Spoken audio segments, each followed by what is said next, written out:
अब वही चलें ठीक। तो कल हमने वाइजर को यहाँ पे स्टॉप किया था, दोबारा से कंटिन्यू करते हैं। ओशन एग्जांपल्स में गए, पेंट इफेक्ट्स में हमने कहा कि आप कोई भी चीज चले जाओ आप उसको पेंट कर सकते हो, इस हद तक कि आप सिटी मैश पेंट कर सकते हो। फॉर एग्जांपल मैं इसमें सिटी मैश में आया, सिटी मैश को सेलेक्ट किया, मैंने कहा यार मुझे टाउन चाहिए, तो मैंने टाउन यहाँ से सेलेक्ट किया, माया में आए और इसको ब्रश करके पेंट किया, तो बेसिकली पूरा का पूरा सिटी आपका पेंट होकर आ गया। And if I click on render तो पूरी की पूरा शहर आपको रेंडर नजर आता है। इसी तरह से एक्चुअली डिपेंड करता है कि आप इसमें क्या बना रहे हो। अब जैसे सिटी मैश है बहुत लाइट वेट, इतना ज्यादा हैवी नहीं है, पर ट्री मैश जो है वो बहुत हैवी है।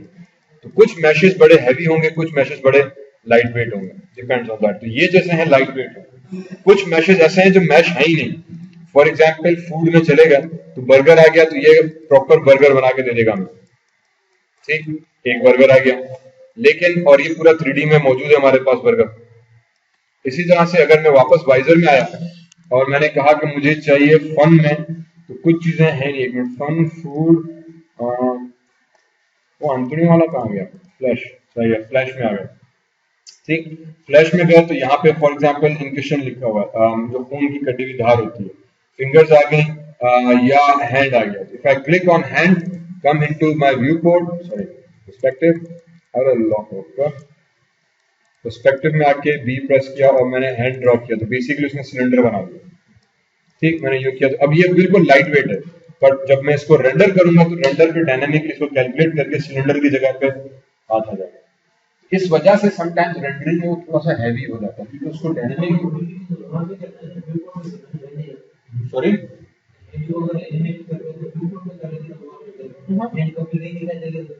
आपको वो कह ही नहीं रहा कि आप इस वाले हैंड पे एनिमेट करो, ये वाला तो उसने सिर्फ आपको तफरीह के लिए दे दिया कि भाई हो सकता है कि आपको किसी सीन में ऐसे हैंड्स बहुत सारे पड़े हुए दिखाने हैं, दीवारों पे हाथ आपको नजर आने चाहिए, या कोई ऐसा सीन है जिसमें छत से हाथ हाथ नजर आ रहे हैं, तो हमें अगेन जस्ट फॉर आइडिया से वो अगले दो ने डाला है, मैं क्या कर सकता हूँ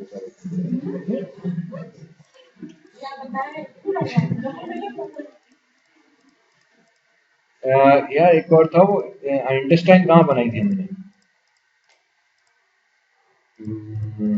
अगर आप, तो कुछ आइटम्स ऐसे हैं इसमें जिनमें सिर्फ हमें सिलेंडर नजर आते हैं, कुछ आइटम में आपको एक्चुअली ऑब्जेक्ट्स पूरे के पूरे नजर आएंगे, जैसे स्ट्रीट लैंप्स हो गए, ठीक, जैसे आपके अम्ब्रेलाज हो गए, जैसे आपके विंडमिल्स हो गए, कहीं पे हमें सिर्फ वो चीज नजर आती है, सिलेंडर पाइप नजर आता है, तो कहीं पे बेसिकली कैलकुलेशन कर रहा हो तो समझ सकता है, ठीक।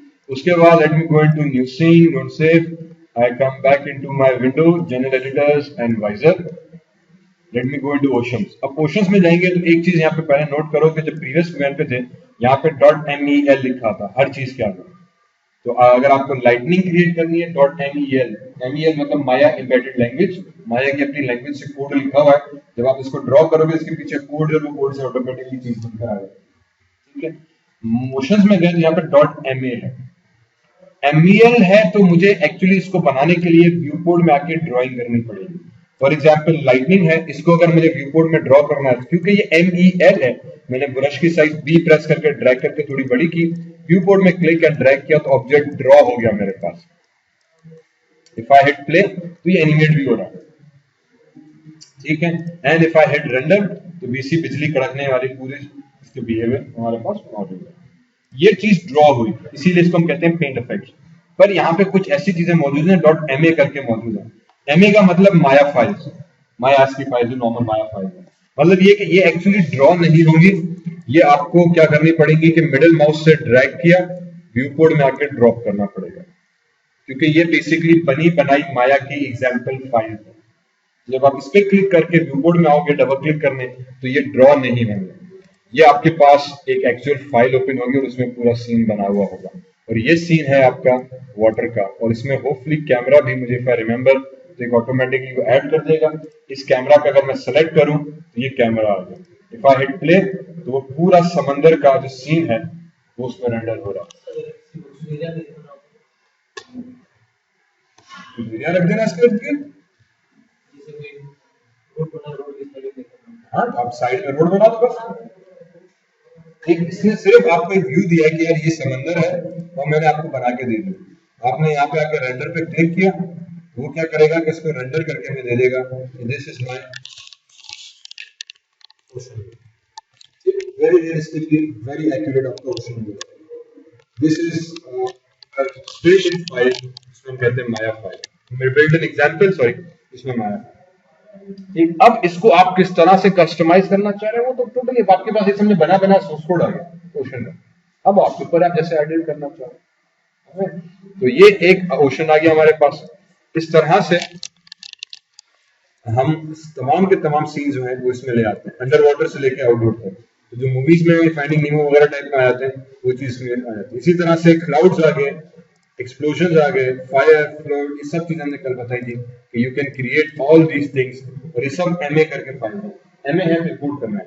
यहीं पे इफ आई गो इनटू आगे तो मेरे पास एक विंडो बनेगी स्कर्ट मैश की। सो आई कम इनटू वाइजर, वाइजर में आ गए, यहाँ पे टैब होगा आपके पास स्कल्पटिंग बेस मैश का। इसके अंदर बेसिकली बेस मैश बहुत सारे बने हुए हैं, मीन्स कि आपके पास बेसिक चीज मौजूद है और आप उसको फिर एडवांस लेवल तक एक्सटेंड कर सकें। If I come into birds, bipeds, तो बाइपेड्स के अंदर basic human face, human body और ह्यूमन कैरेक्टर हमारे पास अवेलेबल है। All I need to do is if I go into new scene, don't save, for example if I bring the hand in, और अगर आप ये आई बिलीव .ma फाइल है, means कि आपको इसको इंपोर्ट करने के लिए मिडिल माउस से ड्रैग करके माया में आके ड्रॉप करना पड़ेगा, तो आपके पास पूरा एक बेसिक कैरेक्टर जो है वो आ जाएगा। ठीक, again now this is just a base mesh. अब ये उम्मूमन बनाया गया है ताकि आप इसको सेलेक्ट करो और फिर आप आ जाए हमारे पास आपका मॉडलिंग मेन्यू के अंदर। मॉडलिंग मेन्यू में मैश टूल्स के अंदर स्कल्पटिंग टूल और फिर स्कल्पटिंग खोलें और फिर आप इसको स्कल्पटिंग बेसिकली करना शुरू करें कि मुझे चेहरा जो है वो यहाँ से थोड़ा सा पतला चाहिए, इधर 2 आंखें होनी चाहिए, ठीक है। और फिर इस हिसाब से नाक निकालनी है, तो फिर मैंने यहाँ पे इन्वर्ट हटा दिया और फिर मैंने कहा कि यार नाक आ जाए, वो कुछ ज्यादा बड़ी हो गई। ठीक, सो बहरहाल यू गेट द आइडिया ना। अच्छा ठीक, इसी तरह से फिर यहाँ से थोड़ा सा आईब्रोज हमने निकाल दी, इधर से भी आईब्रोज हमने निकाल दी और फिर अगेन मैं स्मूथ टूल उठाया, थोड़ा सा इसको स्मूथ आउट कर दिया और ये हमारे पास एक एलियन टाइप का कुछ बनना शुरू हुआ। फिर स्कल्पटिंग के अंदर बेसिकली रिक्वायरमेंट होती है कि आप सेगमेंट्स बढ़ाते जाओ and you play with this basic model, या आप इसी को मैन्युअली मॉडल करो, आपके ऊपर है। यहाँ पे फिलहाल मुझे एक्चुअली चाहिए था हमारा हैंड, तो मैं क्या करूँगा, again new scene, don't save, मैंने मिडिल माउस से हाथ उठाया, हाथ उठा के ड्रॉप किया माया के अंदर एंड बंद किया और ठीक, हमारे पास हैंड मॉडल आ गया। नाउ मुझे इस हैंड मॉडल की बोन्स, स्ट्रक्चर और बाकी की जो चीजें हैं वो बनानी है। सबसे पहले what I will do is come into channel box, bone को सेलेक्ट किया, हाथ को इसको रोटेट करा दिया मैंने 90 डिग्रीज में डाउनवर्ड्स, ठीक है। और अब मुझे इसमें करना क्या है कि basically for example I have this hand, top view, और इसको उठा के ग्रिड के सेंटर पे ले आते हैं। फ्रंट व्यू कहाँ गया मेरा भाई, इसको भी थोड़ा सा नीचे लाके रख दिया। ये मेरे पास मेरा हैंड आ गया। अब सिर्फ देखना ये कि आप इसको लेफ्ट हैंड तस्वर कर रहे हैं कि राइट हैंड तस्वर कर रहे हैं, ताकि आगे चल के फिर आपको मिरर भी उसी डायरेक्शन में करना पड़ेगा कि लेफ्ट राइट के हिसाब से मैं हाथ कैसे रखना होगा। तो अगर ये मेरा हाथ है तो मेरे हिसाब से this is suppose to be my left hand, right, ठीक है। तो ये लेफ्ट हैंड हमारा बनेगा, हमने कहा ठीक है। इस हाथ को मैंने सेलेक्ट किया, नई लेयर बनाई, यहाँ पे आके मैंने ऑब्जेक्ट में डाल दिया हैंड, सेव ओके एंड ठीक, एक दफा टी पे क्लिक किया, दूसरी दफा क्लिक किया तो आर बन गया। ये हमारे पास हाथ बन गया। हमने कहा ठीक, अब क्या करना है, अब इसकी मुझे बोन्स बनानी है, ठीक है, मुझे इसको एनिमेट करने के लिए तैयार करना है। Very quickly what I will do is I will come into my top view. Top view में आने के बाद हम आ जाएंगे रिगिंग मेन्यू के अंदर। रिगिंग में आने के बाद स्केलेटन, क्रिएट जॉइंट्स टूल, ठीक, क्रिएट जॉइंट्स टूल में गए और I will turn on the wire frame ताकि वायर 4 मुझे वायर फ्रेम नजर आ जाए। फिर अब मुझे जॉइंट्स बनानी है, तो एक जॉइंट मैंने बनाई यहां तक, this is suppose to be my elbow. फिर एक जॉइंट मैंने बनाई यहां पर, this is suppose to be my middle forearm, यहां बीच में, ताकि हैंड का जो ये ट्विस्ट है उसके लिए मैंने बोन बना दी। फिर आ गई हमारे पास रिस्ट जॉइंट, ठीक, सेंटर पे क्लिक किया तो ये रिस्ट जॉइंट आ गया हमारे पास। तो ये 3 जॉइंट्स मैंने यहाँ पे बनाई। उसके बाद रिस्ट के बाद हम आ गए हमारा एक फॉर एग्जाम्पल, ठीक है, रिस्ट के बाद डायरेक्ट में एक आ गया इस बोन के ऊपर, बल्कि इस बोन के ऊपर भी नहीं आता, मैंने डिलीट कर दिया, एंटर प्रेस किया। ठीक है, जॉइंट्स के बारे में पहले भी थोड़ा बता चुका था। फिर दोबारा स्केलेटन पे गया, क्रिएट जॉइंट पे गया। अब अगर मुझे दोबारा इससे शुरू करना है तो मैं जॉइंट पे सेलेक्ट करूंगा और क्लिक करूंगा तो अब मेरी जॉइंट ऑटोमेटिकली से कंटिन्यू हो गई। मैंने कहा यार ये नहीं करो, एंटर। अब मुझे क्योंकि 4 फिंगर्स की बनानी है और चारों फिंगर्स की जॉइंट्स एक जैसी हैं, तो बजाय कि मैं अलग अलग करके बनाऊं, मैं कह रहा हूं यार मैं ये करना चाह रहा हूं कि क्रिएट जॉइंट, एक जो फिंगर का बेस बनेगा, सॉरी आई थिंक इसको यहाँ पे रखते हैं, जो ये नकल हमारा ऊपर वाला बनेगा। उसके बाद ये जो जॉइंट है, एक जॉइंट मैंने इधर तक रखा, दूसरा जॉइंट, तीसरा जॉइंट और चौथा जॉइंट, एंटर। ये 4 फिंगर के जॉइंट्स आ गए हमारे पास। मैंने इसको नाम दे दिया, फॉर एग्जांपल ये इंडेक्स फिंगर है, तो I would say index FING और फिंगर बेस। उसके बाद if I select the hierarchy, ठीक है, again if you open the outliner तो आपको इंडेक्स नजर आ रहा है। प्लस पे क्लिक करेंगे तो ये पेरेंट, पेरेंट के नीचे वाला चाइल्ड, फिर प्लस पे क्लिक करेंगे पेरेंट, उसके नीचे वाला चाइल्ड। बट अगर इसको बंद करके शिफ्ट दबा के प्लस करेंगे तो पूरी हायरार्की एक साथ खोल देगा। तो अब ये लेफ्ट इंडेक्स फिंगर बेस, यहाँ पे डबल क्लिक करके मैं नेम दे सकता हूँ कि इंडेक्स FING और फिंगर _1।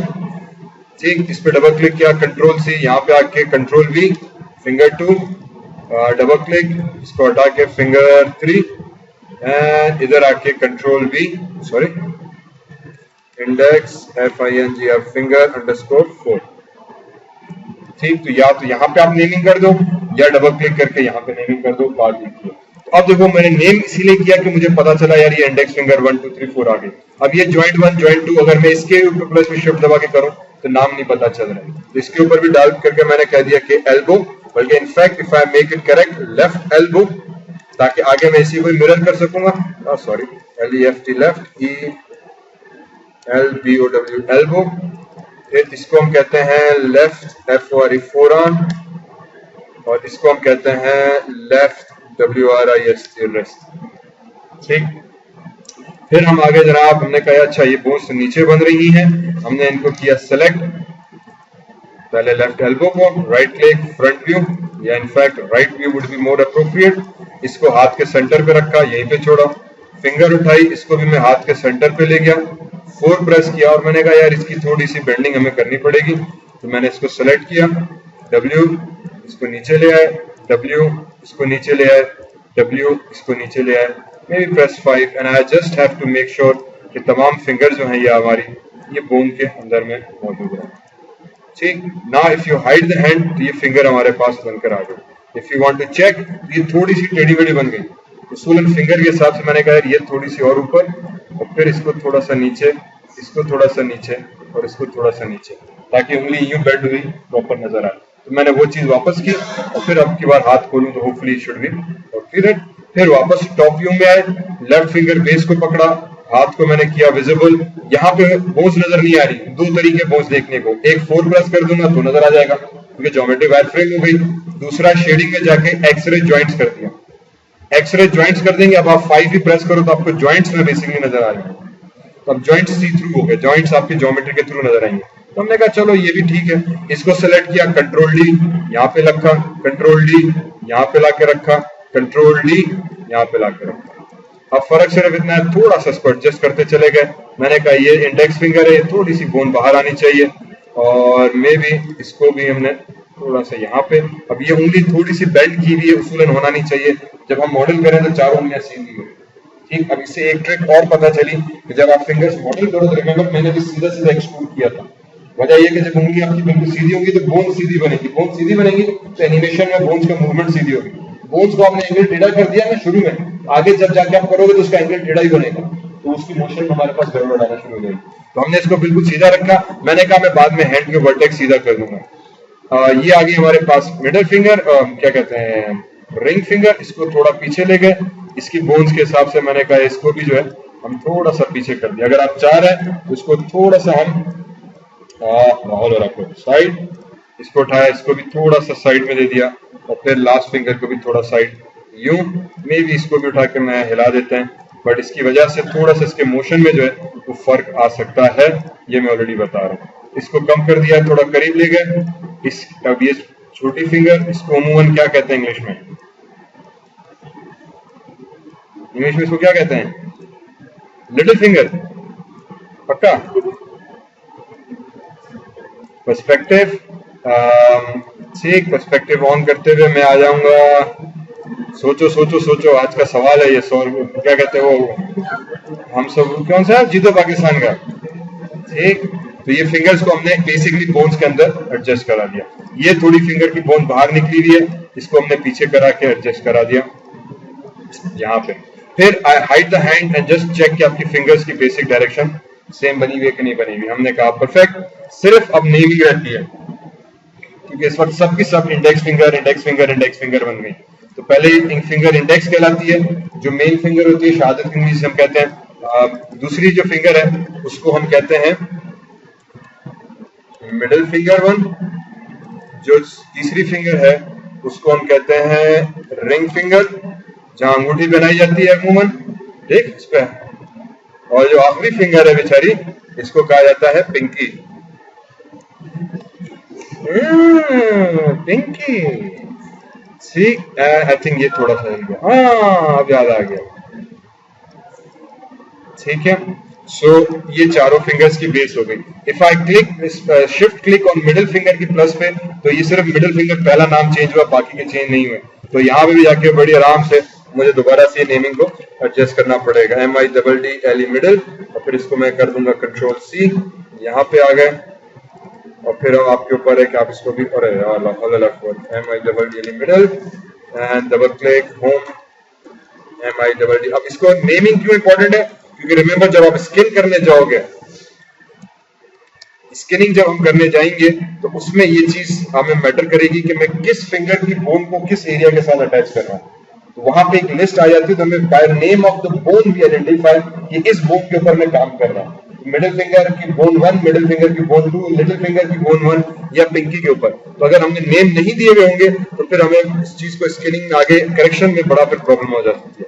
और plus as a good animator it is always a recommended thing कि बराए करम अपने हर ऑब्जेक्ट को नेम जरूर देके रखें, क्योंकि हो सकता है कि आप ग्रुप में प्रोडक्शन में 10-12 लोग काम कर रहे हो, तो आपको वही मॉडल आगे किसी और को पास करना है।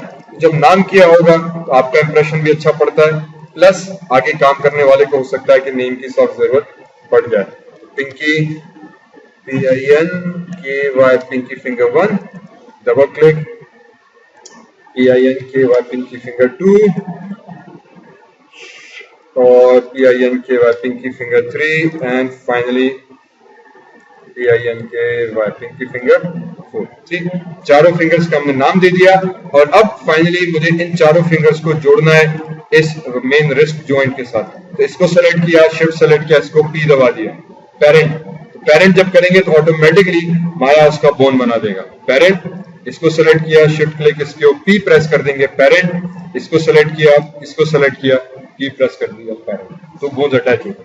तो बजाय कि मैं तीनों अलग अलग बनाऊं फिर सेटिंग करूं, मैंने एक बनाई, डुप्लीकेट की, थोड़ा सा नेमिंग एडजस्टमेंट की, डुप्लीकेट मार के फिर P दबा दिया, पेरेंट आ गया। Now if I come here I get elbow, एक बोन एल्बो बनी।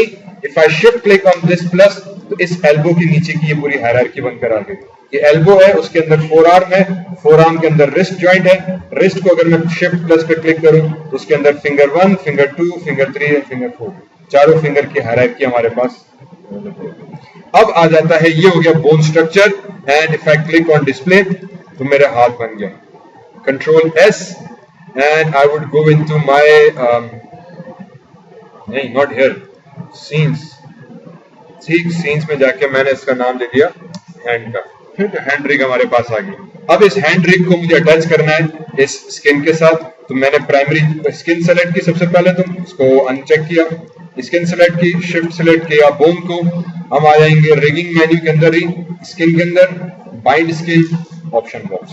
ठीक है, अब बेसिकली हुआ ये कि आपने मॉडल बनाया और उस मॉडल को अटैच करना है इस बोन्स के साथ, एक्सरे वायर फ्रेम जॉइंट के साथ। तो दो चीजें आ गई, बाहर की स्किन, अंदर की बोन्स। अब ये पूरे मॉडल ह्यूमन बॉडी में भी ऐसा प्रोसेस होता है। फिलहाल मैंने ब्रेक डाउन किया ताकि बात समझ में आ जाए। चिप्स के साथ किया था, एक स्ट्रक्चर था, इसी तरह से हाथ के साथ, फिर इसी को अभी हम थोड़ा और एडवांस लेवल जाएंगे तो पूरी बॉडी के साथ होता है। तो बॉडी की एक एक जॉइंट मुझे इस हिसाब से बनानी पड़ेगी और उसको बना के फिर सेम प्रोसेस थोड़ा सा मोर और लेस हम वहाँ पे रिपीट कर रहे होते हैं। तो हमने हाथ बनाया, बोन्स बनाई, बोन्स का नाम दिया, फिर पहले स्किन सेलेक्ट की, शिफ्ट सेलेक्ट किया बोन को, स्किन, अब स्किन को अटैच कर दो, एडिट रीसेट सेटिंग्स। उमूमन मैं सेटिंग्स को नहीं छेड़ता। एक चीज जो मुझे रखनी है कि bind to joint hierarchy, means कि ये जो हायरार्की मैंने बनाई है, इस ज्योमेट्री को इस पूरी हायरार्की के सारी बोन्स के साथ अटैच करना है, ताकि जिस बोन को भी मूव करूं मैं वो पूरी स्किन को, बॉडी को मूव करे हमारे पास। ठीक, तो ये बाय डिफॉल्ट रहता है। बाकी क्लोजेस, लीनियर, लीनियर फिलहाल ऐसे छोड़ो। जो मेन चीज है, maximum influence, drop of rate. Maximum influence का मतलब ये कि जब ये अटैच करता है तो दर हकीकत ये कहता है कि एक वर्टेक्स को इस ज्वाइंट के साथ अटैच करेगा, इस वर्टेक्स को इस ज्वाइंट के साथ, इस वर्टेक्स को इस ज्वाइंट के साथ, तो वर्टेक्स को कनेक्ट करता है ज्वाइंट्स के साथ। ठीक है, स्केलिंग के अंदर एक्चुअली में उस तरह से काम करता है कि वो वर्टेक्स को ज्वाइंट के साथ अटैच करता है। तो वो ये कहता है कि एक वर्टेक्स के ऊपर एक्चुअली कितनी बोन्स इन्फ्लुएंस हो सकती हैं। एक अगर मेरी वर्टेक्स है तो इसके ऊपर मैं कितनी बोन्स को इन्फ्लुएंस कर सकता हूँ। तो मैंने कह दिया यार यहाँ तो वैसे कम कम चाहिए, यहाँ पे दर हकीकत एक्चुअली बोन्स बहुत ज्यादा है। तो अगर मैंने यहाँ पे ज्यादा वैल्यू दे दी तो इस एक वर्टेक्स के ऊपर 5 बोन्स इर्द गिर्द की आके इन्फ्लुएंस कर सकती है। तो समटाइम्स ये रेट बहुत ज्यादा हो जाता है। ठीक, तो मैंने कह दिया यार 3, सॉरी मैंने यहाँ पे आ गया, I said 3 for example, means एक वर्टेक्स के ऊपर मैक्सिमम जो है मेरे पास वो 3 बोन्स अटैच करेंगे, उससे ज्यादा नहीं करेंगे। मैंने कहा ठीक। फिर drop of rate. Drop of rate का मतलब ये कि मैक्सिमम मेरी एक बोन कितना दूर जाके किस वर्टेक्स को कंट्रोल करे। अगर ये बोन यहां पर है तो ये कितना दूर जाए, ये ड्रॉप ऑफ रेट हम यूजुअली ग्रिड से उठाते हैं। अगर आप ग्रिड पर आ जाए तो this grid 1 box indicates 1 value. 4 का मतलब ये कि ये बॉक्स जो बोन है ये मैक्सिमम 4 यूनिट्स आगे जाके अपनी एक वर्टेक्स को इन्फ्लुएंस करेगी बस। तो ये depending on your geometry sides आपको इसको खेलना पड़ेगा। यहाँ पे मैंने कहा बहुत कम है बट अगर मैं यहाँ पर आऊं तो इधर के लिए बहुत सही है कि ये एक बोन मैक्सिमम 1 2 3 4 यहां तक जाए, मैक्सिमम 2 3 4 यहां तक जाए, मैक्सिमम 4 की बाउंड्री के अंदर ही रहे, क्योंकि ये बोन्स बहुत करीब करीब करीब करीब है। इस हिसाब से ये 4 भी बहुत बड़ा वैल्यू है। ठीक है, फिलहाल इसको यहीं पे रखा, हमने बाइंड स्किन करा दिया। Hopefully if everything goes well, if you press 6 तो आपकी स्किन बाइंड हो जानी चाहिए। और अगर आप ज्वाइंट सेलेक्ट करोगे तो ज्वाइंट आपको इस तरह कलरफुल एक रंगीन गोला गंडा नजर आएगा। ठीक, इस गोला गंडे को अगर आप बोन्स को सेलेक्ट करो, रोटेट करो, तो now basically you are able to move your hand. Hello जी, ठीक, and control Z. If I select the elbow तो ये मेरी एल्बो पूरी जो है अब जनाब हाथ की रोटेट हो रही है। सबसे पहली चीज जो हम स्किनिंग में चेक करते हैं, स्किनिंग माया का सबसे बोरिंग, सबसे इंपॉर्टेंट एस्पेक्ट है कि आपको एनी हाउ करना है। अगर गलत हो गई तो आपको सही करने में जो ख्वारी है वो बोरिंग है, पर सबसे जरूरी है कि अगर स्किनिंग नहीं करेंगे तो हाथ ही बैंड नहीं होगा तो आपकी पूरी एनिमेशन कितने भी अच्छे आप एनिमेटर होंगे, आपकी एनिमेशन बने नहीं करेगी, क्योंकि हाथ जब आप बैंड करोगे तो टेढ़ी मेढ़ी का अजीब सा कचरा होकर बैंड होगा। स्किनिंग अच्छी करना बहुत लाजमी है। कभी कभी आजकल बहुत अच्छा इसके एल्गोरिथम्स हो गए तो बहुत एक्यूरेटली हो जाती है, बट फिर भी हमें चेक करना जरूर हो जाता है। तो मैंने सबसे पहले बोन सेलेक्ट की, रोटेट किया। देखो जब आप बोन मूव करो कोई वर्टेक्स पीछे तो नहीं रह रही। अमूमन ये होता है कि कुछ वर्टेक्स कभी कभी गड़बड़ हो जाती है। जब हम हाथ मूव कर रहे हैं कोई वर्टेक्स पीछे खिंची हुई नजर तो नहीं आ रही। मैंने कहा नहीं यार, बज़ाहिर it's all okay, all cool. Control Z, मैंने कहा ठीक।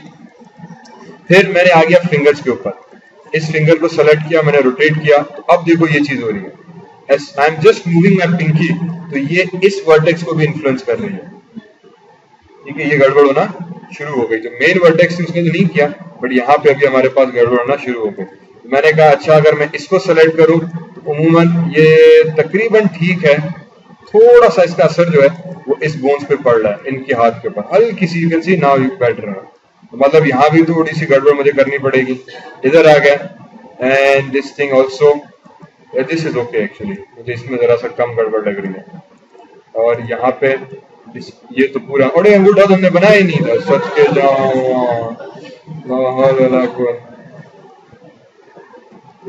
चलो भाई ठीक है। तो हमने करना क्या था, स्किन को सेलेक्ट किया, स्किन में गए और अनबाइंड स्किन कर दी। भाई स्किन तोड़ दो, क्योंकि अंगूठा तो बनाया नहीं है। राइट क्लिक किया, टॉप व्यू में गए, फिर मैं आ गया स्केलेटन, क्रिएट जॉइंट्स, एक जॉइंट पे क्लिक किया, वहीं से यहाँ पर आ गई जो अंगूठे का बेस बनेगा। फिर अंगूठे की एक बोन इधर बनाई, दूसरी बोन इधर बनाई और तीसरी टिप यहाँ बना दी। राइट क्लिक करके पर्सपेक्टिव में आ गए एंड यहाँ पे आके जस्ट मेक श्योर कि आप बोन जो है वो अंदर की तरफ आ जाए। So what I will do, shading, X-ray को किया ऑफ, W इसको नीचे लिया। अब जब बोन की एडजस्टमेंट हम कर रहे हैं तो मेक श्योर आप सिर्फ मूव करो, रोटेट ना करो। रोटेट इसीलिए क्योंकि एनिमेशन में हमने इसका रोटेशन इस्तेमाल करनी है, तो रोटेशन मुझे इसकी डिफॉल्ट 0 चाहिए। If I hide the hand, आप किसी भी बोन को उठाओ उसकी रोटेशन 0 होनी चाहिए। किसी भी बोन को उठाओ आप, उसकी रोटेशन वैल्यू जो है वो मेरे पास 0 होनी चाहिए। तो जब बोन की एडजस्टमेंट करते वक्त हम सिर्फ पोजीशन करेंगे और सेट कर देंगे, मूव करेंगे, रोटेट नहीं करेंगे। हैंड्स मूव करके मैंने इसको सेट करा दिया। ठीक, अब फिर वही प्रोसेस, स्किन सेलेक्ट की हमने, सबसे पहले शिफ्ट सेलेक्ट किया इसको, हम आ जाएंगे skin, bind skin, so skin, bind skin, और फिर वही सेटिंग्स रखते हुए बाइंड करा दिया। Hopefully let me check one more time, पूरा हाथ मूव हो रहा है। This time if I select 4, वो ये वाली बोन्स, तो मेरा अंगूठा अलग मूव कर रहा होगा। If I turn on X-ray joints and hopefully I can see this, now this is much better. थोड़ी सी वर्टेक्स में गड़बड़ है, वो मैं बाद में एडजस्ट करते हैं। ठीक, ये था फर्स्ट फेज ऑफ रिगिंग का। बोन्स बनाई, स्किन के साथ अटैच की। दूसरा, स्किनिंग करेक्ट करनी है। अभी मैं करेक्शन पे नहीं जा रहा क्योंकि मैंने कहा ये सबसे बोरिंग पार्ट है और ये पूरी तफसील से आराम से किसी दिन चाय सबको पिला के फिर मैं करूंगा। अब मुझे इसका एक्चुअली कंट्रोल सेट करना है। मैं एनिमेट करने गया तो सबसे बड़ा मसला था कि अब मुझे एनिमेशन के लिए बोन को सेलेक्ट करना पड़ रहा है, तभी मैं बोन को मूव करूंगा। जब बोन को मूव करूंगा तब कैरेक्टर मेरा रोटेट हो रहा है। ये प्रॉब्लम हो गई यार, अब एक एक बोन को सेलेक्ट करो, फिर रोटेट करो, फिर रखो, बड़ा फंसा। Let's create controls. मैं कंट्रोल्स क्रिएट करूं तो रिगिंग का जो दूसरा मेन पार्ट है, यू क्रिएट दोस कंट्रोल्स। उस कंट्रोल में हम क्या करते हैं, सबसे पहले अपने कंट्रोल्स बनाते हैं। फॉर एग्जांपल मैं क्रिएट नर्व्स प्रिमिटिव और एक सर्किल बना दिया। इस सर्किल को उठाया, यहाँ पे लाया। अब मुझे सर्किल को एग्जैक्टली जॉइंट के बीच में रखना है। ठीक है, सर्किल को एग्जैक्टली जॉइंट के बीच में रखना है। तो मैं एक तरीका तो ये कि बैठ के 1 घंटे तक मूव करूं, फिर यहाँ पे आ गया, फिर इधर ले आया, फिर आगे का यार इधर आ गया, है ना, टेक्स लॉट ऑफ टाइम। तो माया में ये चकमक बनाए हुए ऊपर मैग्नेटिक हॉर्स शू मैग्नेटिज्म कहता है। Basically these are for snapping. अगर इस पे आप इस डॉट वाले पे क्लिक करो, this basically means snap to point, किसी भी पॉइंट पे स्नैप करने के लिए। इसकी shortcut if I remember correctly v थी। If you press v key तो ये स्नैपशॉट ऑन हो गया। सी, वी हटा दिया, खत्म हो गया। वी को दबा के रखा, ये ऑन हो गया, वी को हटा दिया। इसका मतलब ये कि अगर आपने वी प्रेस करते हुए ऑब्जेक्ट को मूव किया तो ऑटोमेटिकली स्नैप हो जाएगा उस जॉइंट या वर्टेक्स के ऊपर।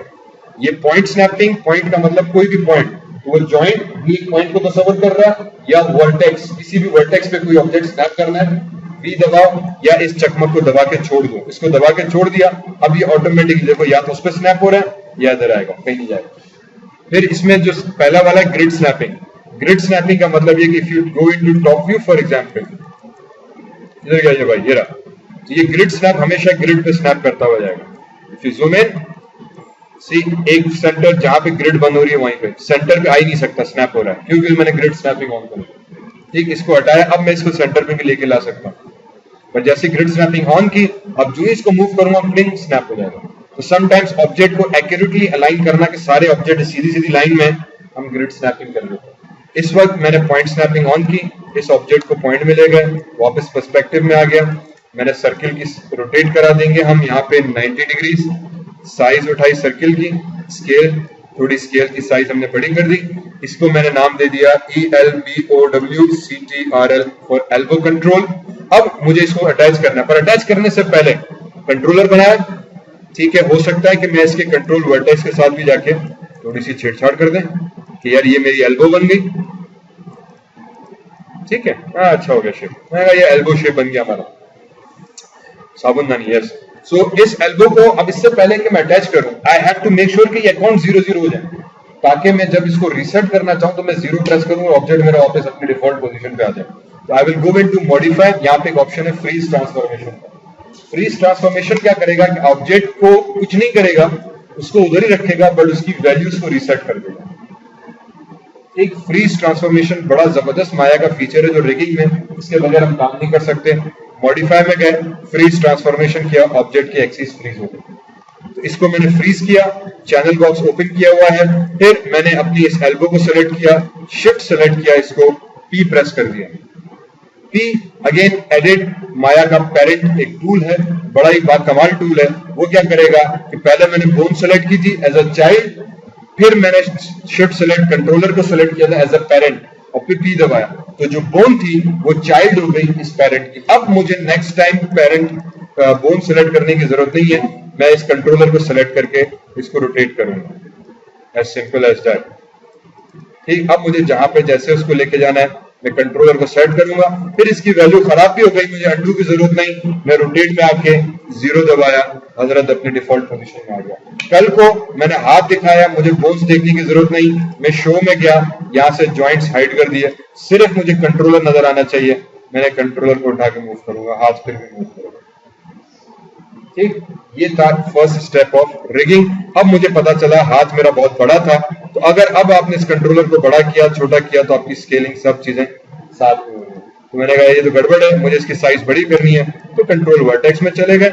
अब इसकी वर्टेक्स को उठा के दरअसल आप जितना चाहो बड़ा कर सकते हो। अगेन स्नैपिंग ऑफ करते हुए एंड नीचे की इन वर्टेक्स को भी उठाया और थोड़ा सा यूं ले गया। ठीक, कंट्रोलर को मैंने जरा बड़ा कर दिया ताकि मुझे पास ऑब्जेक्ट आ जाए। तो समटाइम्स रिग करने के बाद अगर आप कंट्रोलर छोटा लग रहा है तो उसके वर्टेक्स को आप आराम से छेड़ सकते हैं। Then second control, create NURBS, cylinder बन गया।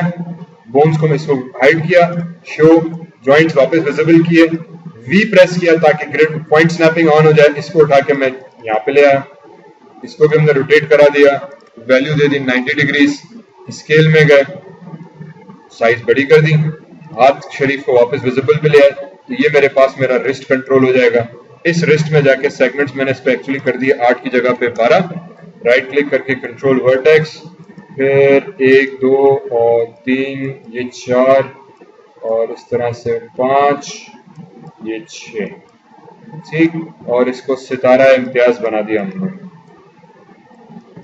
ठीक है, ये मेरा सितारा बन गया, so that I can identify ये मेरी एल्बो थी और ये मेरी रिस्ट आ गई। Shape can be anything, not necessary, आप सर्किल भी रख सकते हैं, हमने अपना शेप सर्किल कर दिया। अब क्या करना है मुझे कि जब मैं इस ऑब्जेक्ट को रोटेट करूं तो मेरी रिस्ट रोटेट हो, सिर्फ जब मैं रूट करूं तो हाथ उधर ही हो, सिर्फ रिस्ट मेरी रोटेट करे।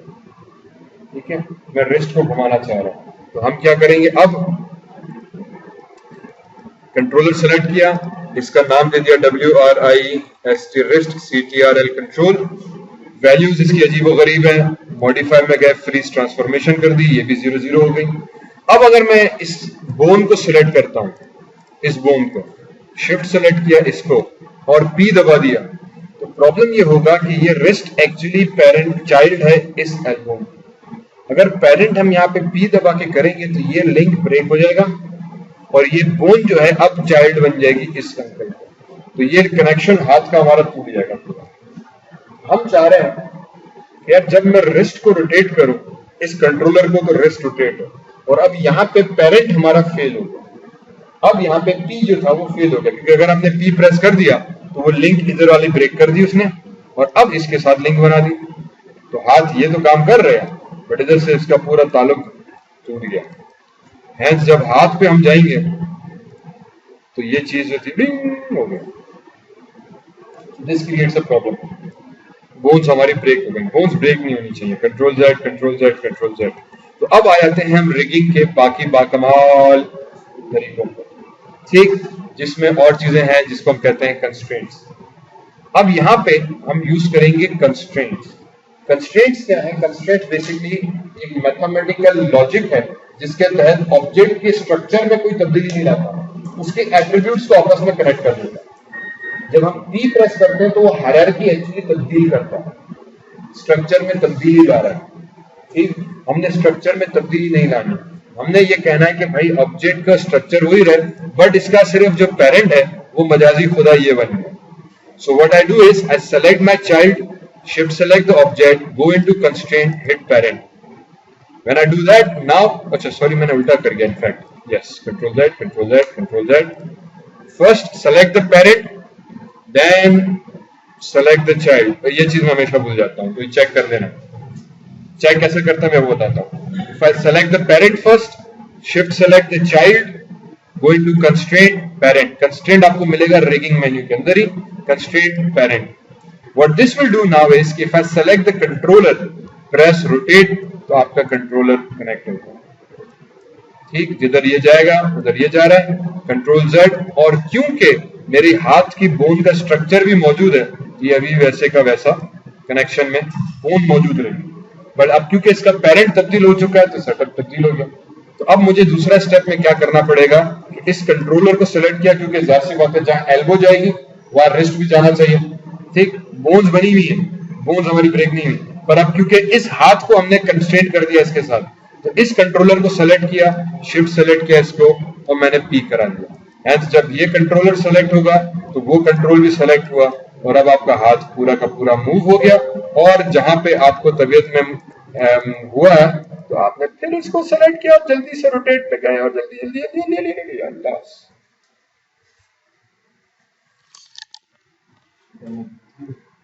टीवी का लोड था इतना.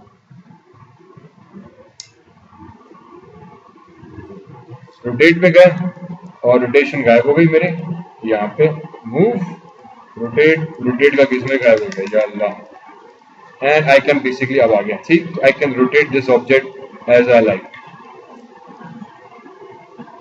ठीक है, हमने कहा यार ये तो बहुत अच्छा हुआ. फिर जहां दिल की इसको भी जीरो करा दिया, जहां दिल की इसको भी हमने जीरो करा दिया. ये हो गया हमारे पास फर्स्ट हैंड रिगिंग एक्सपेरिमेंट. अब ये रिस्ट है, रिस्ट को उम्मूमन हम रोटेट करते हैं. ठीक, बाकी आपका एल्बो और हाथ मूव होगा, रिस्ट हमारी मूव नहीं होती, रिस्ट सिर्फ रोटेट होती है. ओके, हमने कहा ठीक. तो इस रिस्ट की ट्रांसलेट वैल्यू मुझे किसी काम में नहीं है. मैं नहीं चाहूंगा कि मैं इसको एक्चुअली मूव करूं, ये मूव नहीं होगी. तो हम इनमें अब अच्छी रेगी में क्या करते हैं कि ट्रांसलेट के सेलेक्ट किया, राइट क्लिक है, और हमने जाके इसको लॉक सेलेक्टेड करा दिया, लॉक, और फिर हमने हाइड करा दिया. अब आप इसको ट्रांसलेट को मूव नहीं कर पाएंगे. स्केल, विजिबिलिटी, ये भी मुझे नहीं चाहिए. मैंने राइट क्लिक किया, लॉक सिलेक्टेड, हाइड सिलेक्टेड. तो इससे क्या हुआ कि आपका ऑब्जेक्ट ना ट्रांसलेट होगा ना स्केल होगा, सिर्फ और सिर्फ रोटेट होगा, जो हमें नजर नहीं आ रहा, अब आ रहा है. ठीक, तो रोटेट होगा. तो इससे आप एनिमेटर को भी आसानी है, आपको भी आसानी है कि आप गलती से मूव नहीं कर पाओगे.